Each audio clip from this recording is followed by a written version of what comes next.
So today, through my subjective, I suspect my patient may have a left medial collateral ligament of the elbow sprain or tear. One of the tests I'd like to do with my patient here is I know they'll have limited range of motion in elbow extension because the MCL is taught in extension. So I'm going to ask my patient to bring her hand down towards the table. I have her in a supine position on the table here, and just until she feels that familiar pain.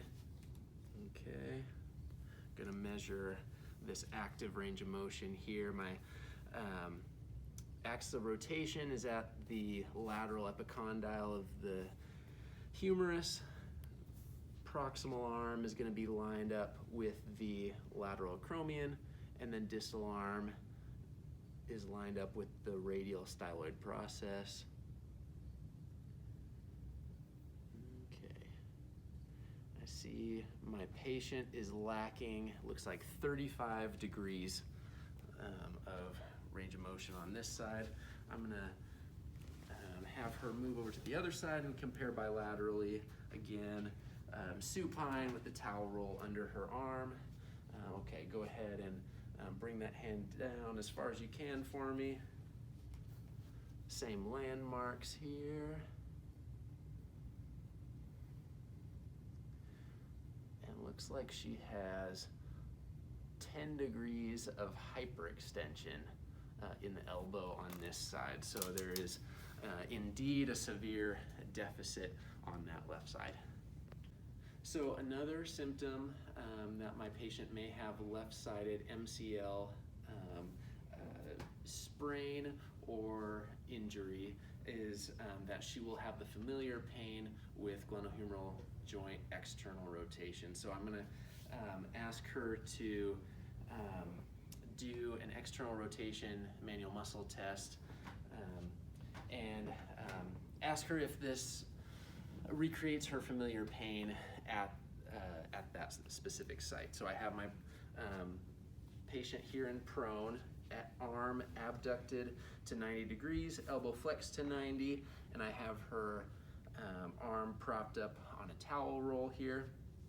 I'm going to palpate infraspinatus and teres minor, and then I'm going to ask her to rotate her hand up to the ceiling and ask her if this recreates the familiar pain. If not, I can apply pressure straight down to the floor at the wrist and see how well she can hold against my pressure. Okay, and then we'll test bilaterally. Same at the other side. Okay. Go ahead and raise that wrist straight up to the ceiling and hold against my pressure. Hold, hold, hold. Excellent. So that'd be a 5 out of 5 on this side, and a 3 out of 5 or less on the left side. So my first special test to kind of guide my differential diagnosis is the valgus stress test to the MCL. I'm going to have my patient sitting and bend their elbow to 30 degrees of flexion, as long as they can tolerate that. I'm going to have my arm stabilizing the lateral side of her humerus here as I apply overpressure to the proximal medial side of her forearm, just like this.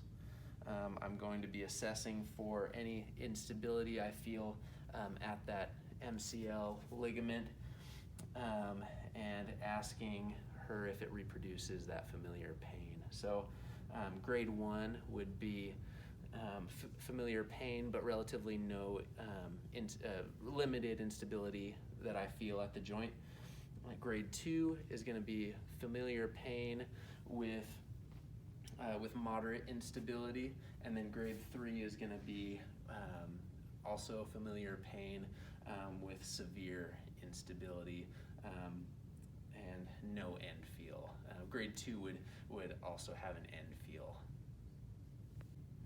Just a little extra note on hand placement for this special test here. The reason why I have my hands where they are is to be able to apply this overpressure and assess this joint instability on the medial side. So as I'm stabilizing her lateral side, I can apply my pressure with my left hand from medial to lateral and kind of open up that joint if there's ligament instability. One more note on the valgus stress test. I would want to compare this bilaterally just to assess if her instability is bilateral or if it's just specific to the symptomatic side. For this last test, I'm going to assess for Tinel sign, which is basically bringing the arm into moderate flexion here, and then I'll palpate the medial epicondyle and the olecranon, and I'm going to tap my finger or a small reflex hammer right in between those two where the ulnar nerve runs. And then I'll ask my patient, does this reproduce your symptoms? Yes. If it does, then that's indicative of MCL ligament injury or tear.